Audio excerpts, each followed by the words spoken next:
Hello, hello, hello.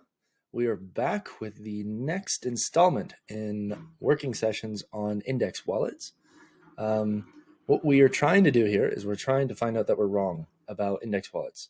We think that index wallets are this remarkable mechanism for funding public goods through voluntary taxation, kind of like using competitive dynamics in order to provide funding for the things that um, people value proportional to the amount that they value it. And if we could achieve this, then that would be it would just be a remarkable system and property that should exist in the real world. And so, of course, we're trying to find out that it doesn't work, because if it doesn't work, then we can go back to relaxing and we don't actually have to create this thing. Um, so that's kind of the ambition here. The progress that we've made so far is kind of documented here, and I'm going to do a really quick review of it, and then we're going to try and keep on moving the needle in terms of proving that these things exist. I'm allowed to work on this now because it is after 5 p.m. And so I can justify to myself that this like kind of high risk, low probability effort is going to be worth it, and it doesn't impinge on my other time to work on other things. So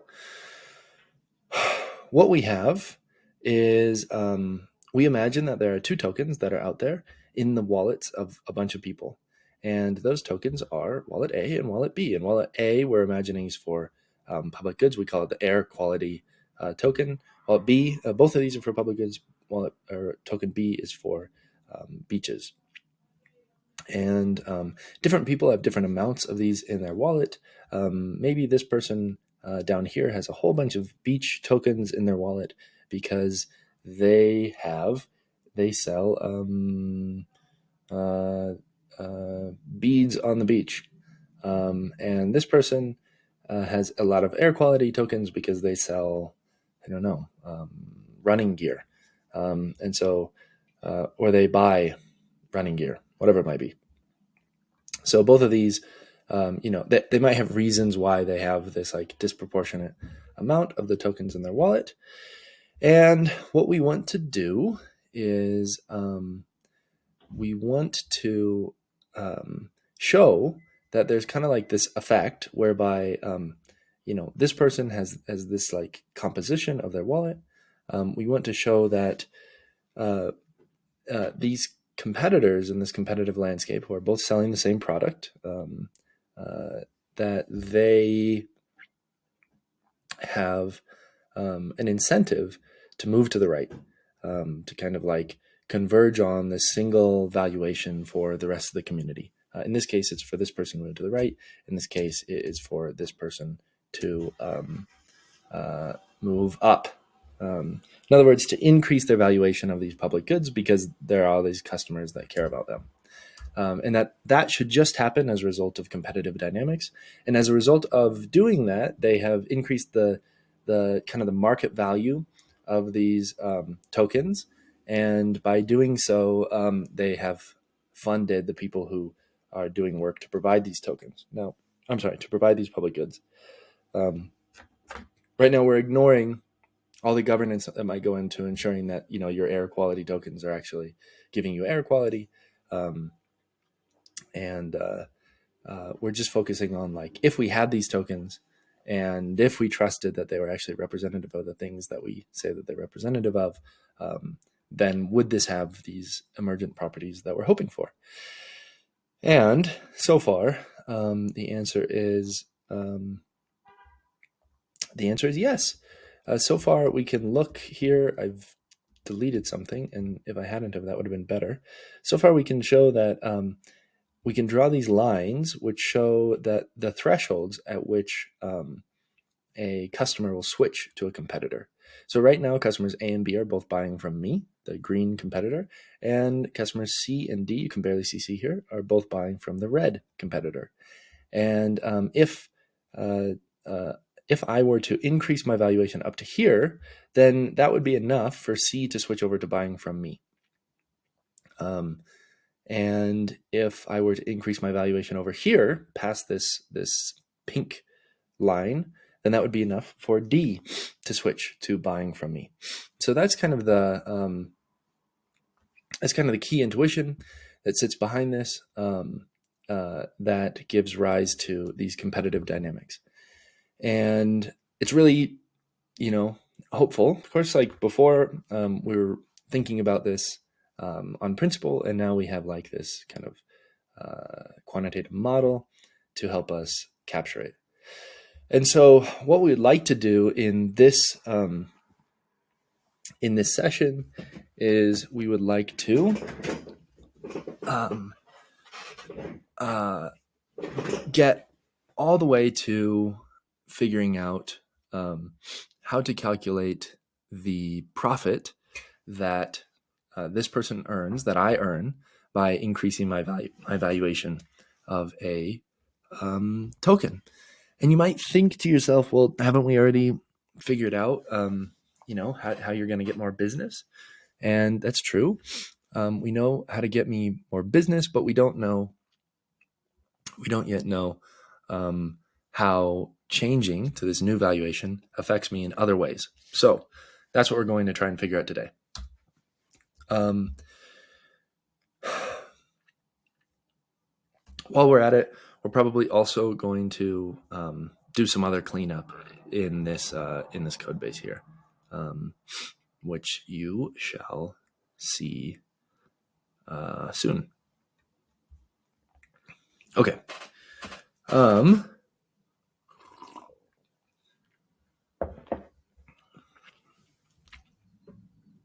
Gotta make some tea. So the thing to pay attention to is that let's just plot this for B. Here's B. I don't need my face that big. Nobody needs my face that big. B is, where are you? B. Goes up here. So what we're going to be plotting, I promise I've gone through puberty. What we're going to be plotting here is profit, revenue. Let's start with revenue. As a function of increasing some valuation, we're going to be talking about increasing valuation of A. We know that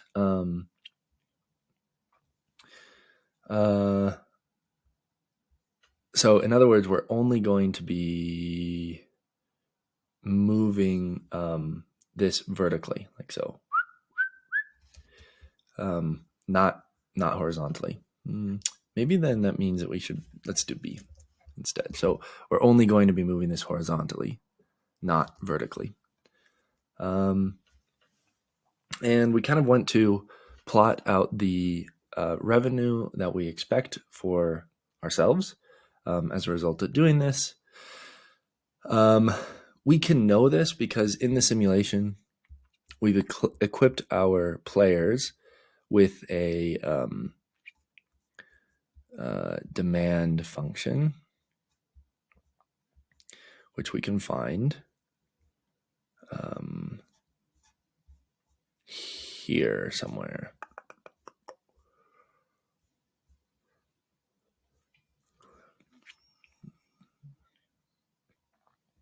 I guess it was this. Yeah, so we have a demand function for each player, and that means that we can calculate at a given price how much that player will purchase from us. And that allows us to figure out what our revenue is. So, we have some function called demand, and that is going to return revenue. Great. Okay.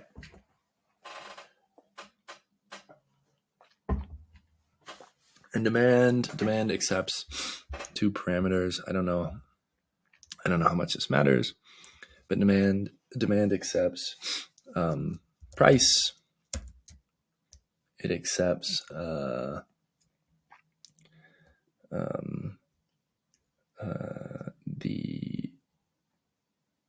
product,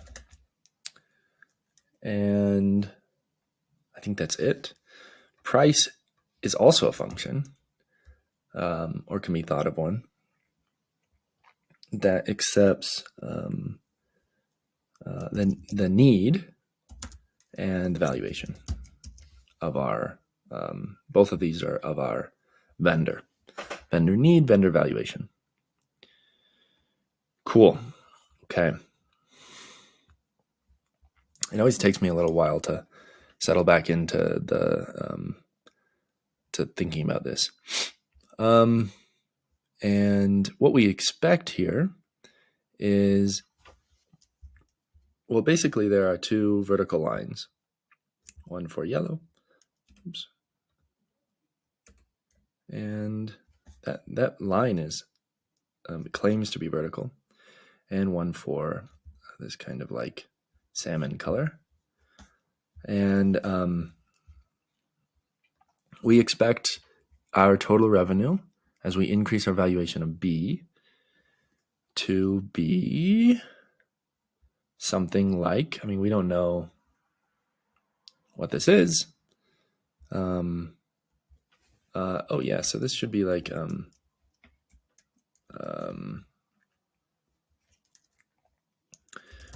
for customer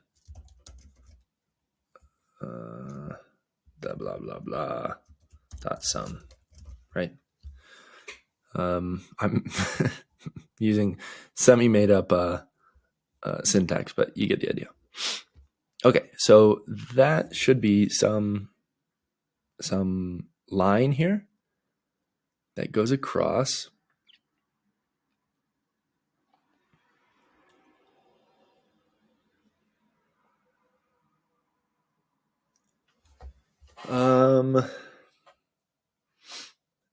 what I'm thinking through here is I'm thinking through, I don't like that that's dotted. I'm thinking through the appropriate way to graph this. We're graphing revenue.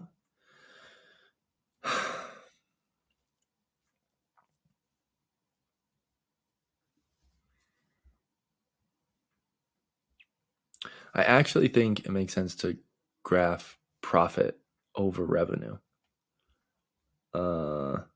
So minus COGS. Okay. I think we're going to do that instead. And you'll see why right here. So before that would have been a flat line, because as you're increasing your valuation, of course, you now have this new valuation. And so from your perspective, it's worth the same amount. But from the perspective of your suppliers, they're probably, they might or they might not be changing their valuations with you. And we're going to assume that they're not. And because of that, your cost of goods sold is, your profit margin is shrinking as you increase your valuation. So that's the first effect that we want to capture here. As you increase your valuation, it goes like this. Then when you reach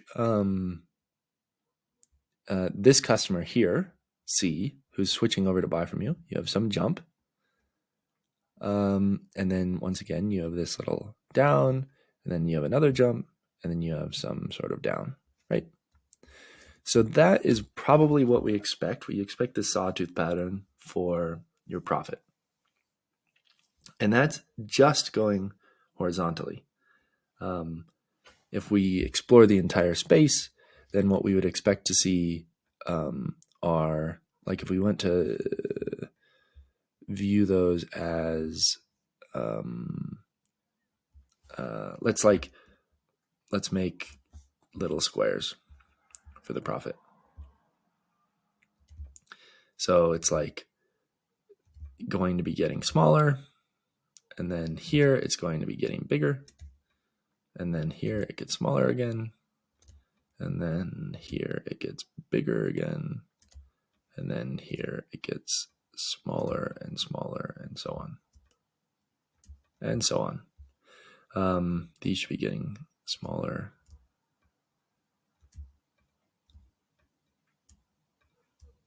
Nice. Okay. So something like this is what we would expect. Like smaller, smaller, smaller. That's not really smaller, is it?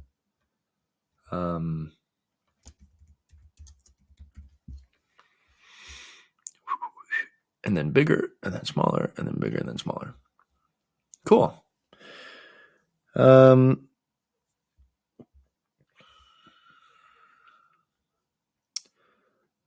Okay. It's a great story. Now what?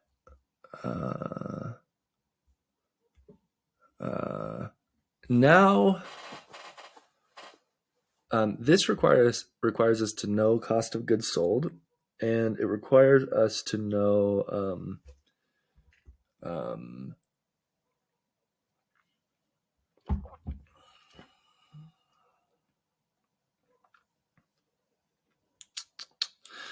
yeah, I mean, like it's a replenishment cost. We're going to assume that everything is perfectly just in time.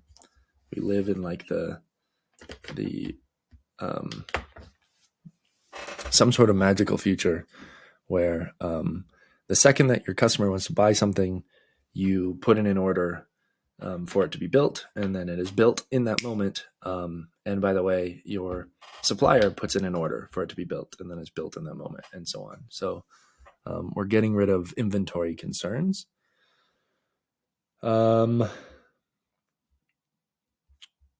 Yeah. Yep. Because otherwise,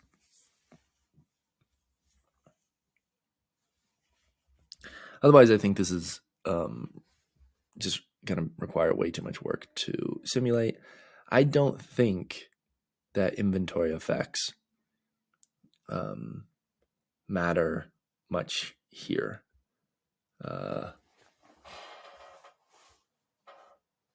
So you have your like depreciation as a result of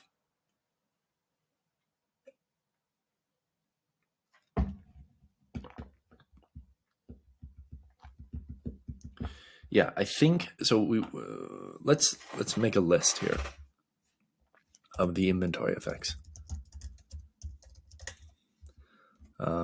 And so the question we're asking is, if we had inventory,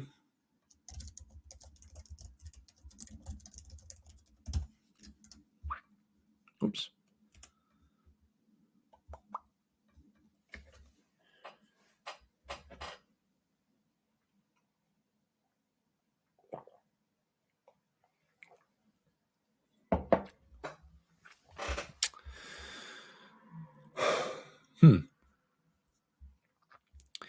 If we had inventory, well, we know that there would be like inventory would be a type of wealth effect. So it would be like the person has more money in their account. That was kind of like averaged by the average valuation of their suppliers. We could simulate that by just giving someone either more of some set of tokens in their wallet or some sort of additional wallet, something like this.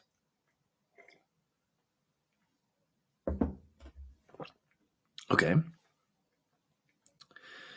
So that's the first thing. What's the second thing?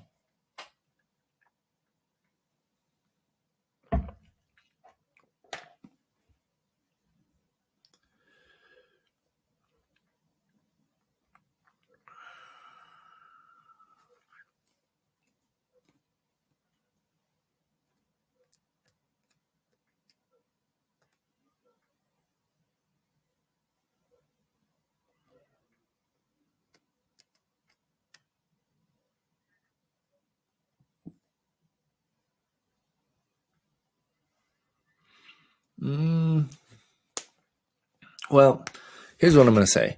I can't quite tell how inventory would affect this, but there's lots of things that we don't keep track of in the simulation.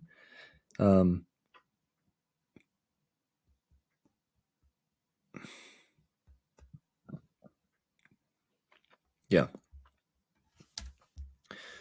I think we're going to have to forego it, because if you add inventory,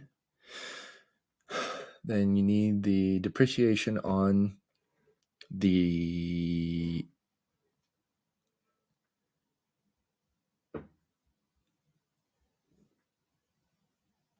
the really compelling argument that we don't want to model inventory comes from the fact that this is supposed to be a like low poly simulation of how this sort of economic system would work, and that means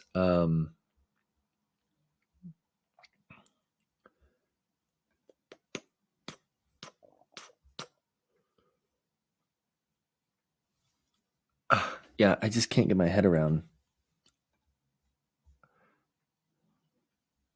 Okay, let's write about it. So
Hmm.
Yeah.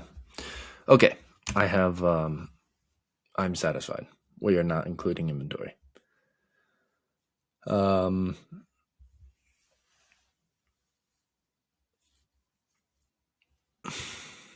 it adds too much complication without adding any new dynamics. The heart of the question we're trying to answer here is: if you have a bunch of people that are paying one another with index wallets, then what are the effects of that? And all this stuff around inventory is either a accounting um, artifact, or it is um, or it's a wealth effect. The wealth effect is the only thing that really matters to us, but um, we can handle that by just um,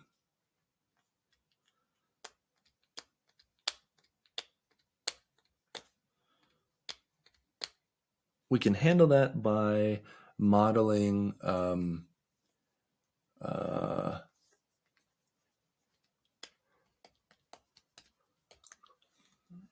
hmm.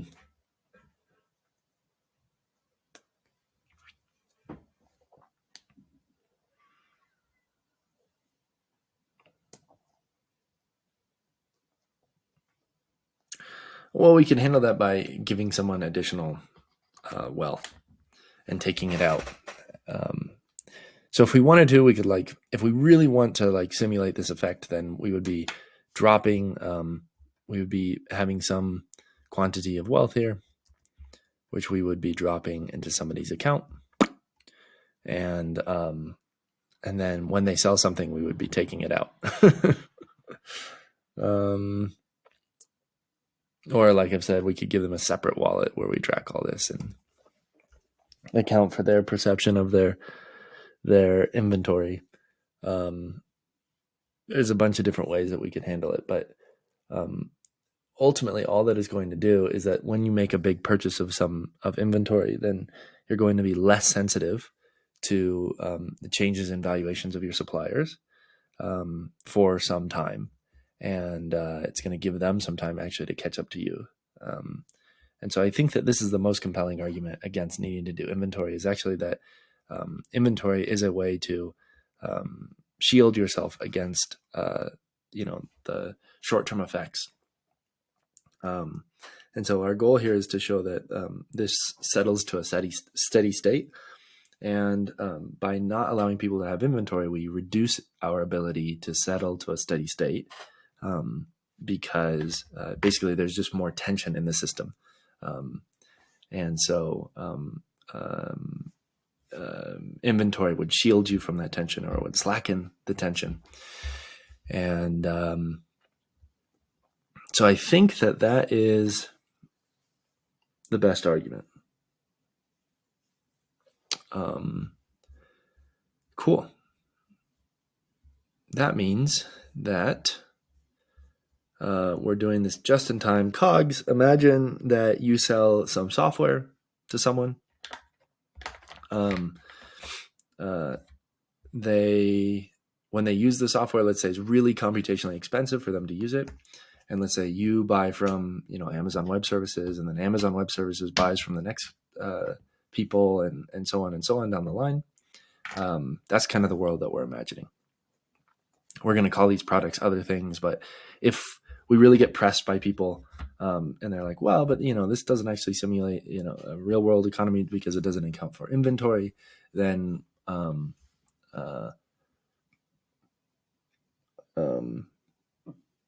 that's true, and it actually puts us in a worse position in terms of proving our desired properties about the system. And we can still find real world analogs to this in software products as a commodity of choice. Cool. Great. That means we can move on to trying to calculate cost of goods sold. So in order to calculate cost of goods sold, we we know the need that the vendor is going to be selling this at. So that's the amount that it appears to them. And then you're going to take that and you're going to subtract the sum of, let's say whatever the bill of material is for that that good.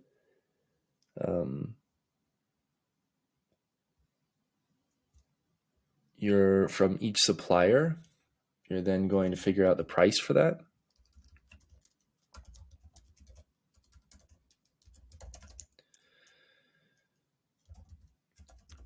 And then you're going to sum that up.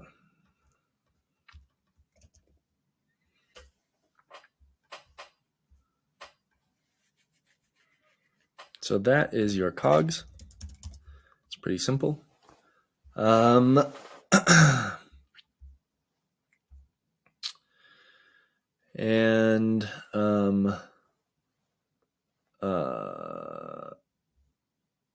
we really would like our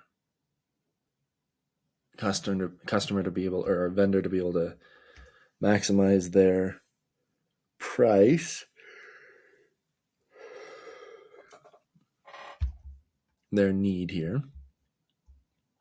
But if you remember, we decided that that wasn't going to be the amount here, we decided we were going to exclude that because we could achieve the same shape using individual valuations.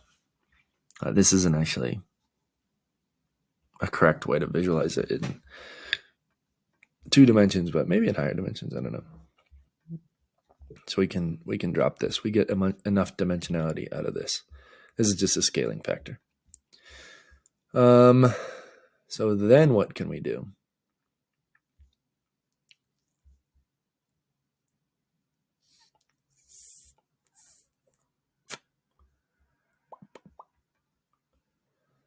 So then,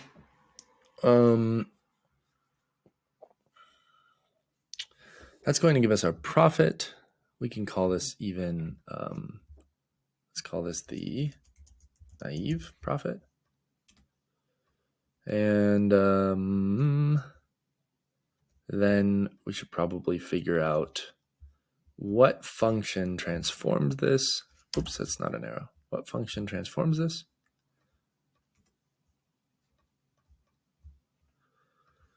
To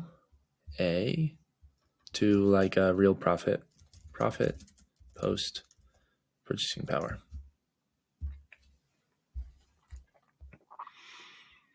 And that function is going to be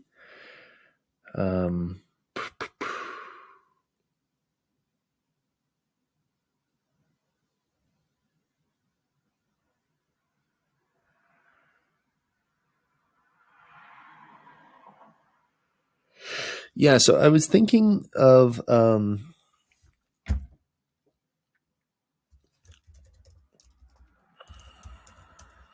I've thought about this before, and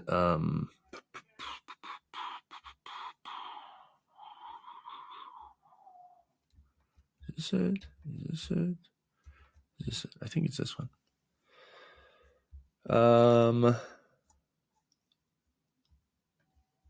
Yeah. So in this thread, I don't know if this doc is public. Yeah, it's public. What's published under valuations. So in this thread, eventually we reach this slide. And it basically says that as you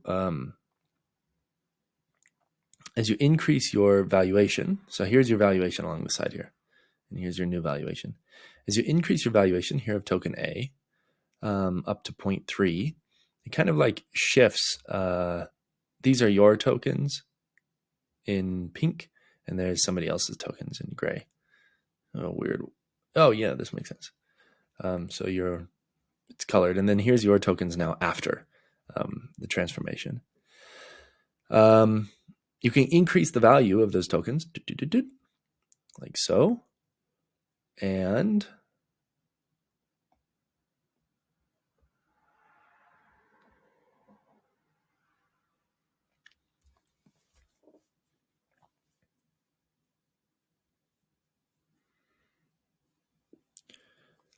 the story that we're telling is that like you held some of these tokens, but because other people, like here's the total, this is the total supply of token B down here. There's 3 of them. You own 2 of them. This is the total supply of token A. There's 3 of them. You own 1 of them. You've increased the valuation of token A. And when you've done that, you've gone from owning 75% of all the wealth, which is worth 1.1 units, down to owning 50% of the wealth, which is worth 1.3 units. So kind of like somehow you own less of the pie, which is worth more individually. But like this is not correct. It's not correct because these units, these measures of your wealth,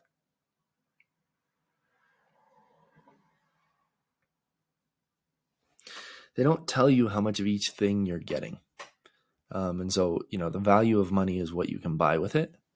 And so it could, you could have today, you probably have much more money in your bank account than your great grandmother in measures of USD, but it doesn't matter because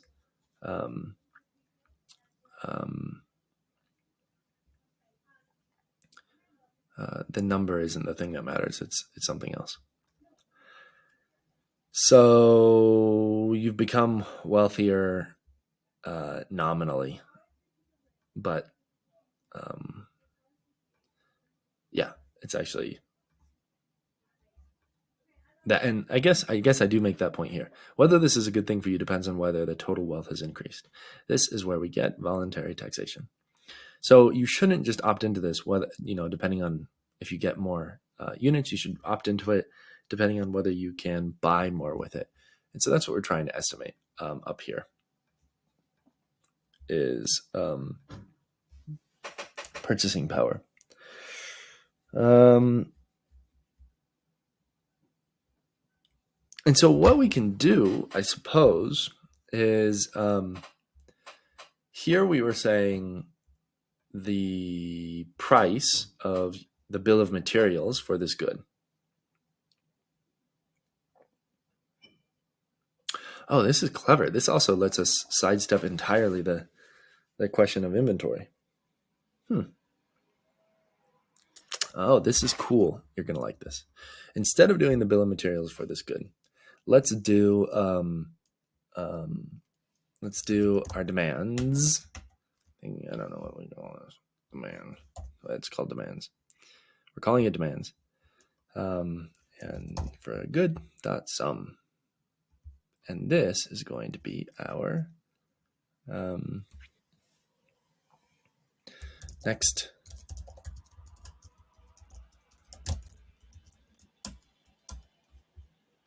That's kind of cool.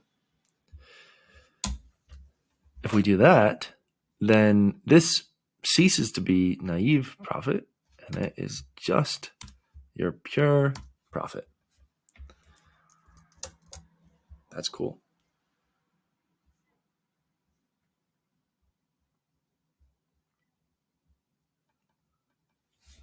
NTP, next turn purchases. And that means that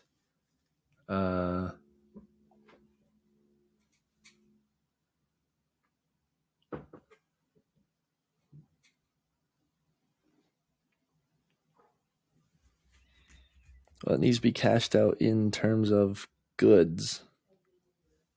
Oh, man.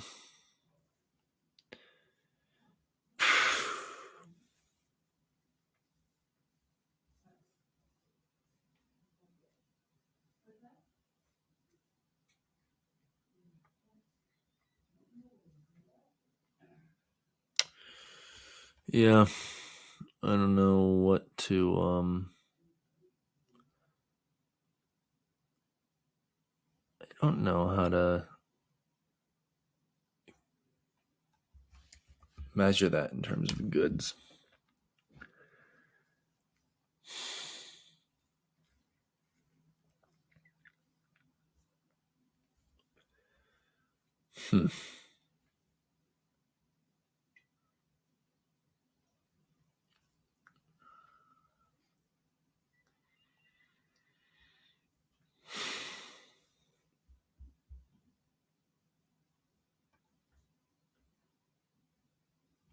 It really seems like we're so close here. I just would love to get this damn thing running. Because, I mean, think about it. All we have to do is the player needs to update their valuation. So they need to say,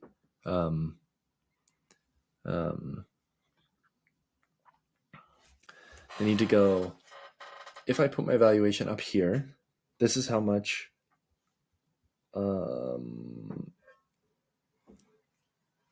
I'm likely to make.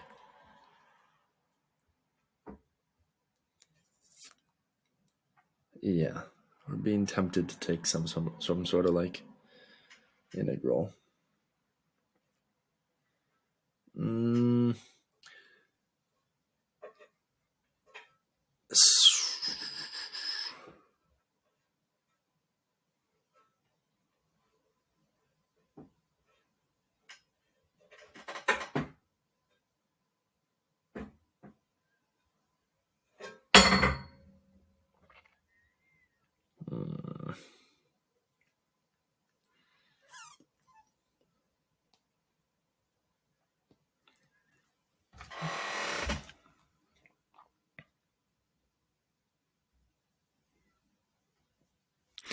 Requires you to kind of know where it's going to settle down,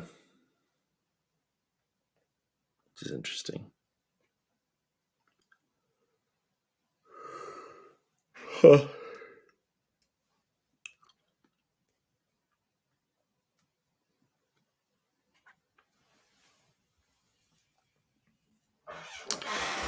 How are you supposed to know where it's going to settle down?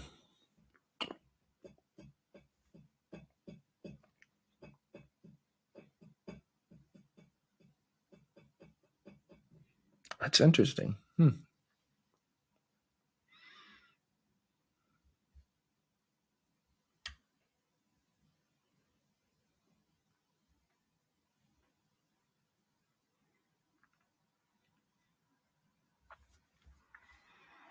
It's kind of cool, actually.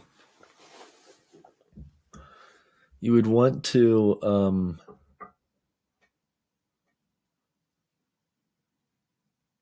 yeah, you want to know where the social landscape is going to kind of like settle. That is cool. Because it's like, I mean, that's literally what we mean by, it's what we mean by two things. One,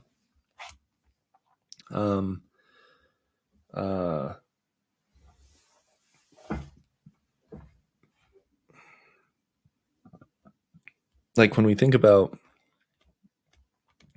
what will the future values be of future humans, um, uh, it allows us to like forecast out to those, and then for those to back propagate to now. So that's pretty interesting. Um, hmm. Huh. Okay.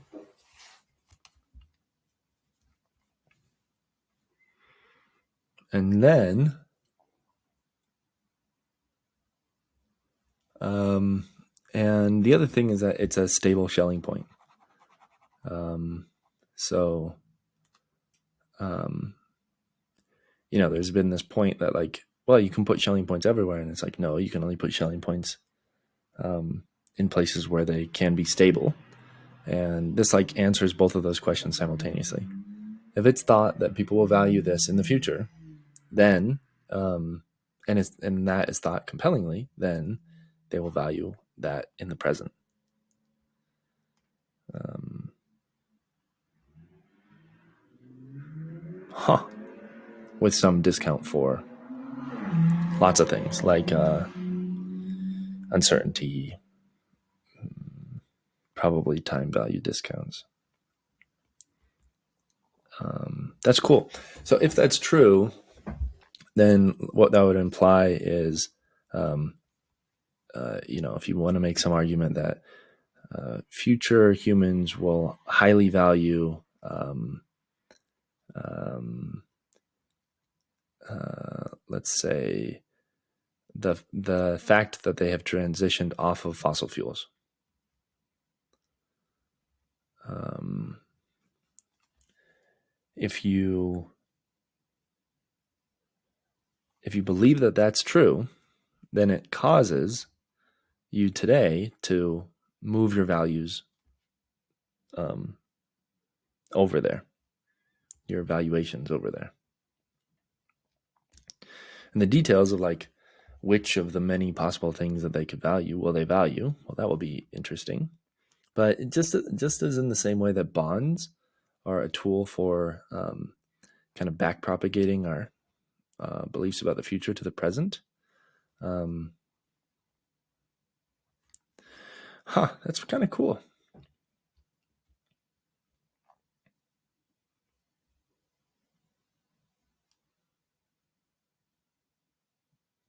That's pretty cool. But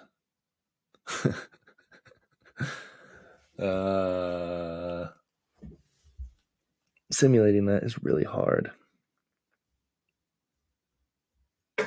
because it requires your player to be farsighted, non-myopic. So, how do you equip your player with farsight?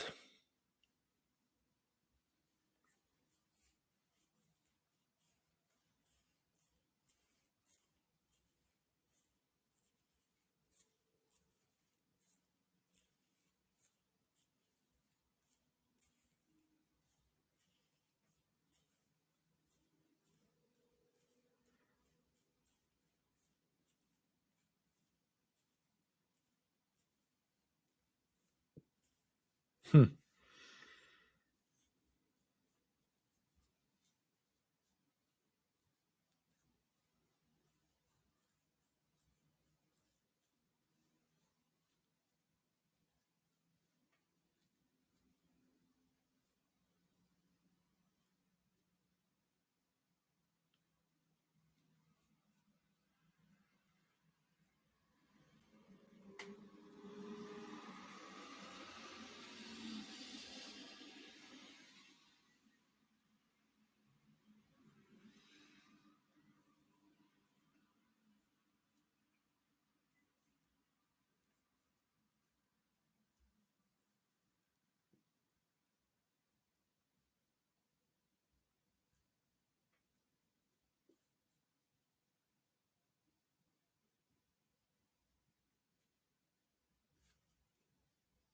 Hmm.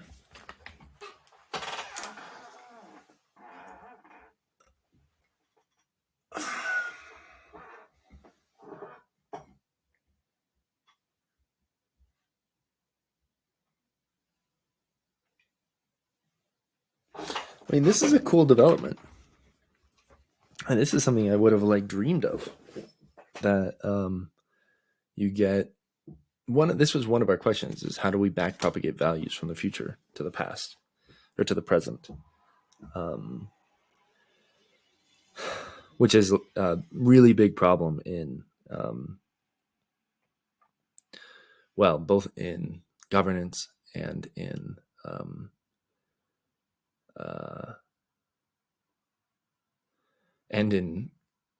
machine learning, right? Because you want to say, what is the thing that I as an entity am going to care about in the future? And that's the essence of planning, is figuring out what it is that future you is going to want.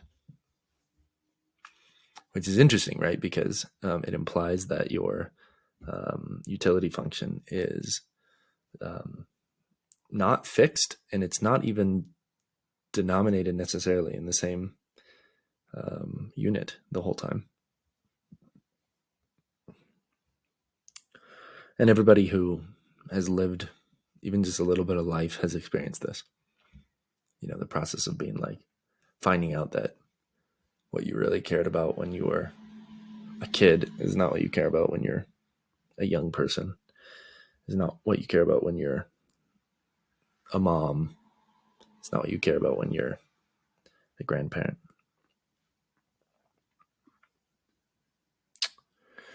So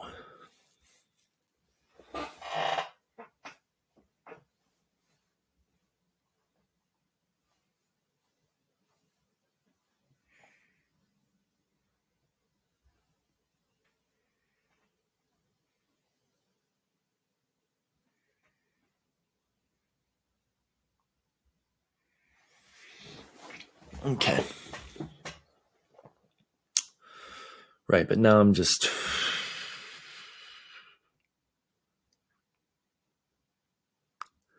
Is there a way to circumvent that effect?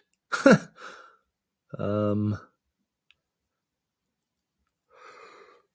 update function, man.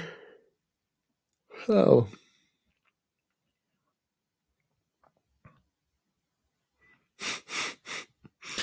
In order to run the update function, you must simulate all possible futures. No, but it's a great... it's really cool. It's a cool discovery. And because these are Schelling points, they're susceptible to nudges. So if you create mechanisms for nudging Schelling points, that will be cool. That will be useful. But it does mean that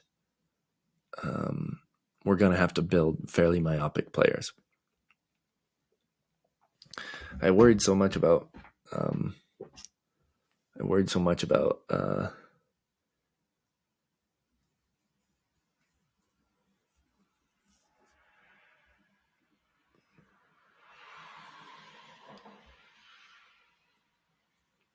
that inventory issue. The inventory issue is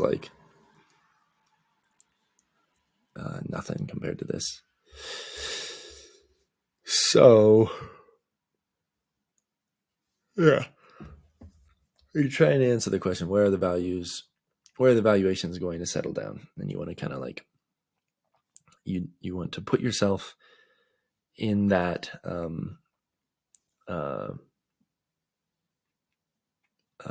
on that peak. But then you want to account for the fact that not everybody else is already going to be there. So you want to be a little bit back from that. And your distance back from that is going to be based on how much people disagree about which peak to head towards. That is so fucking cool.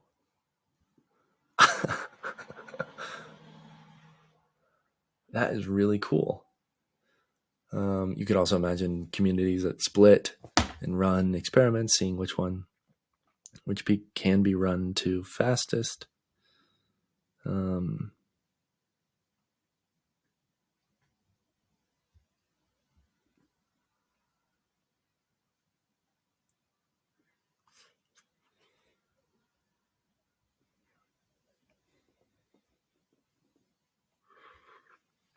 pretty cool. Really cool.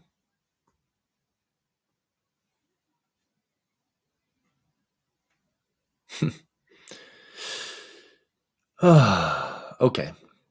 Well,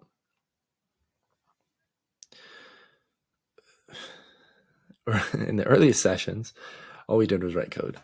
In the middle sessions, all we did was draw pictures. And then the later sessions, we didn't even do that. So we've been going for an hour, almost on the dot. Let us try and make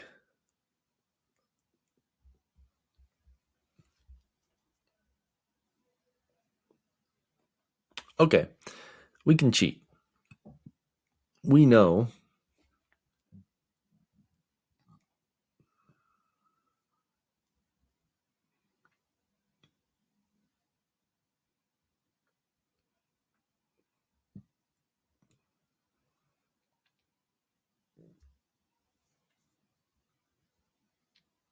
mm-hmm.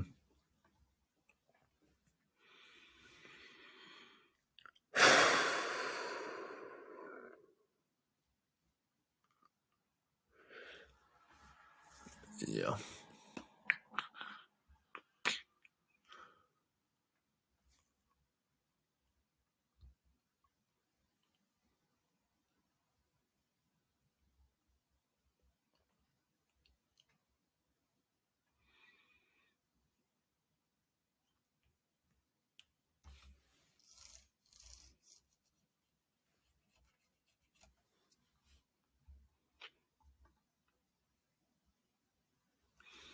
Hmm.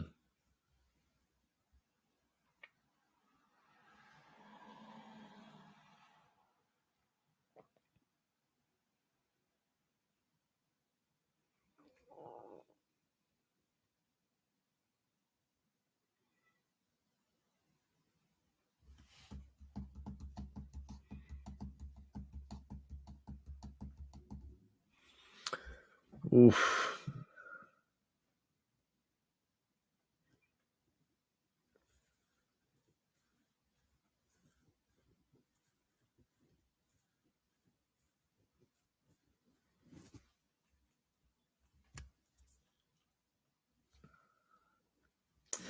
Yeah, I mean, it just has to be measured in terms of the goods that you can purchase. And I think the only way that we can figure that out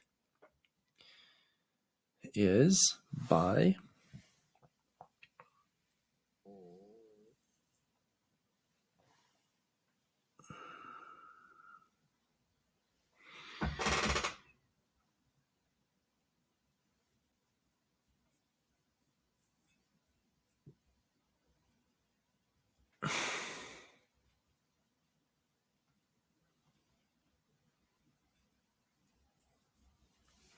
well, we need a utility. We need to know their preference priors or their utility function.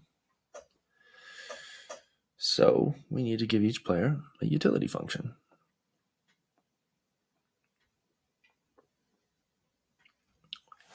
Is that not what we have with a demand? Demand says for a price. I mean, effectively, that's what your demand curve is doing.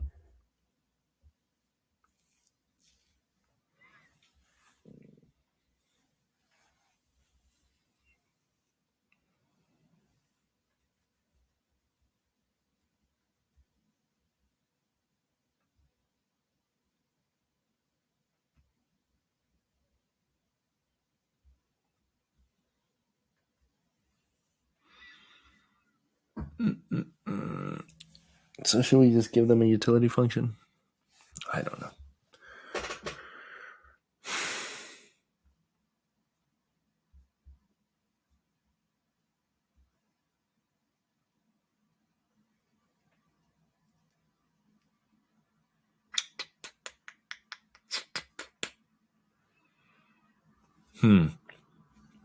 Sometimes when I get stuck like this, I just have to take kind of a long break.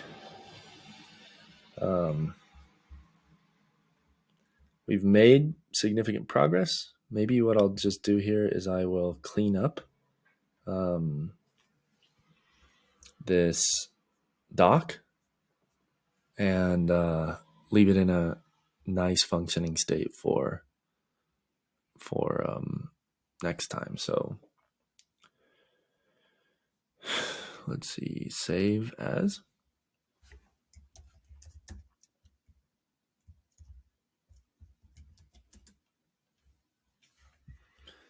Sometimes Jupyter just has the weirdest choices.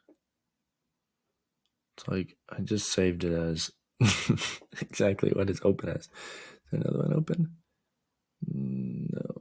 Oh, yeah. I'm sure that's this. Yeah. Why does it do that?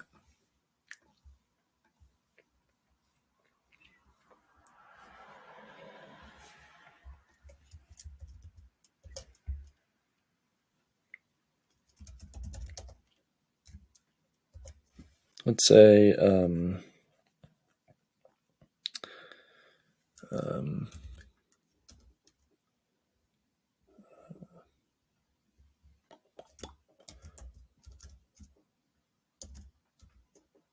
until update. There we go. Okay. And you can go. You can stay. You can go. You can go. Blah, blah, blah. Obviously you can go. I think you're useful. I think you, this all needs to be cleaned up. Demand, valuation, player, product, offer. So those we liked.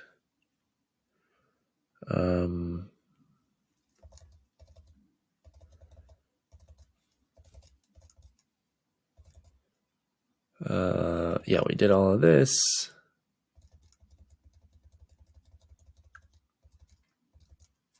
This is where we created interactions and market. This is not done. It's probably pretty close.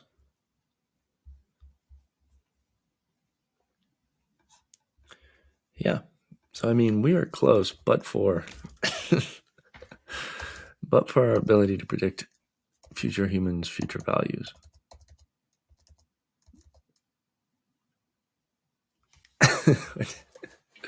It's just such a cool problem to have. Like, hey, your system that you're trying to, your astoundingly simple game theoretic mechanism that you're trying to analyze, yeah, it has a problem. It requires the actors in the game, the players in the game, to be able to figure out what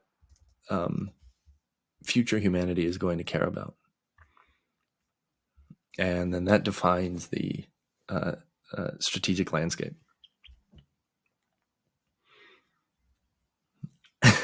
And people will increase their valuation of the things that they think future humanity is going to care about. Like, that's really cool.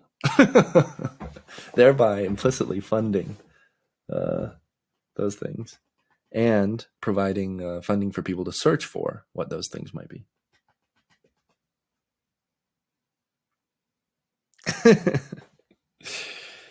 Yeah.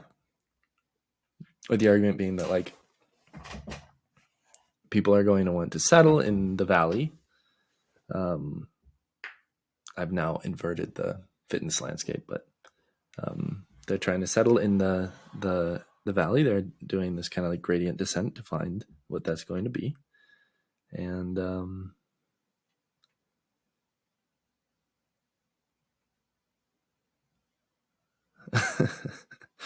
and they're not immediately going to move their valuations all the way over there, in part because they already have certain, They already have certain tokens, so this undermines their purchasing power. But eventually it will accrue, and like other people need to be like, in order for this to happen, everybody has to go together. Everybody has to change evaluations together, which, by the way, is like a really cool and important property because it means that you don't just have some small group of people with insider knowledge that just update their valuations in one fell swoop and everybody else is left behind. Like, um, it has to happen over time.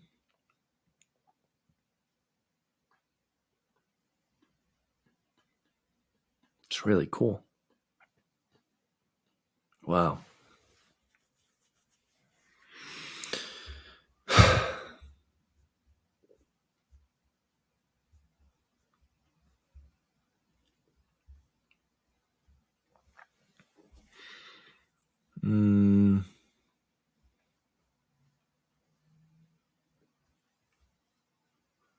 And to think, all because we noticed we needed to think about inventory.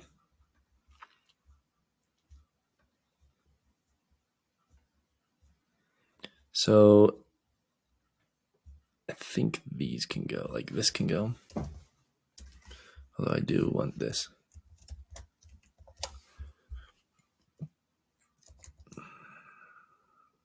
We don't need that anymore. We don't use that. Wait a second. Do we use this? Or do we have something on market that gets interactions?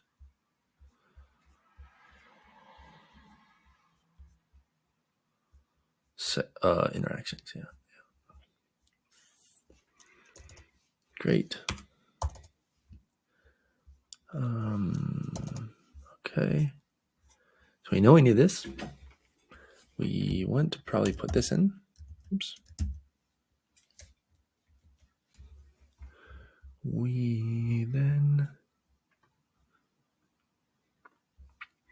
This is a useful little toy. Let's keep it for now.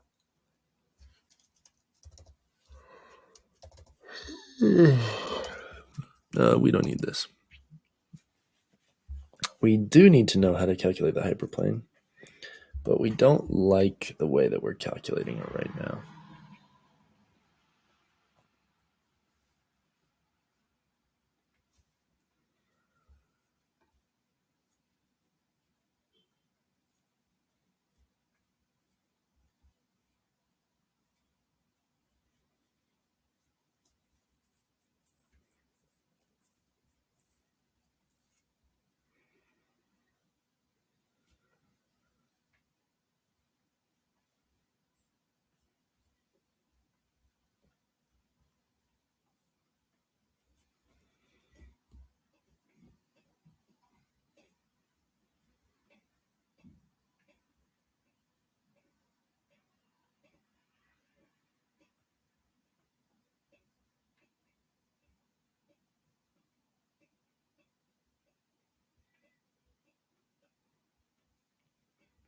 Really?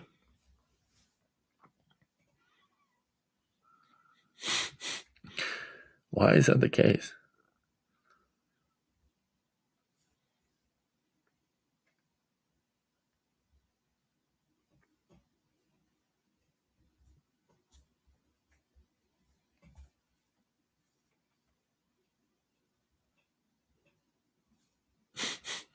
Remember when I asked for it in geometric algebra, and it was the same thing?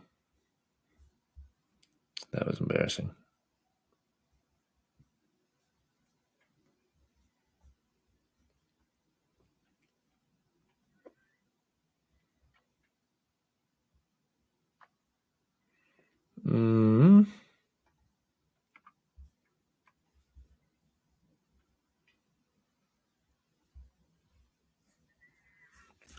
Let's ask our friend ChatGPT. I wonder what this does. Oh.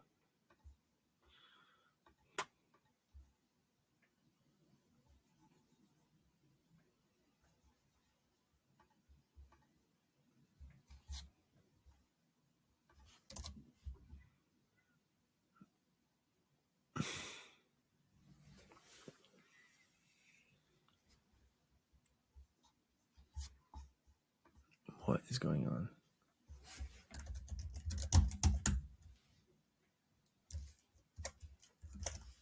That is so annoying.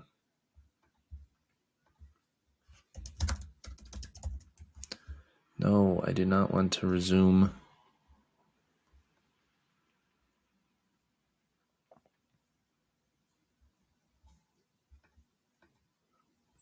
Did I kill the recording?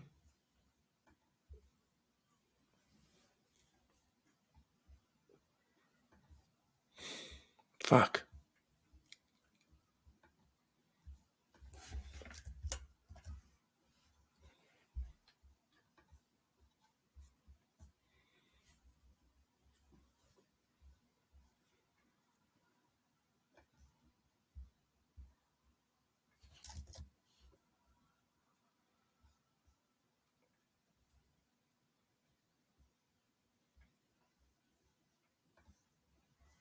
Hmm.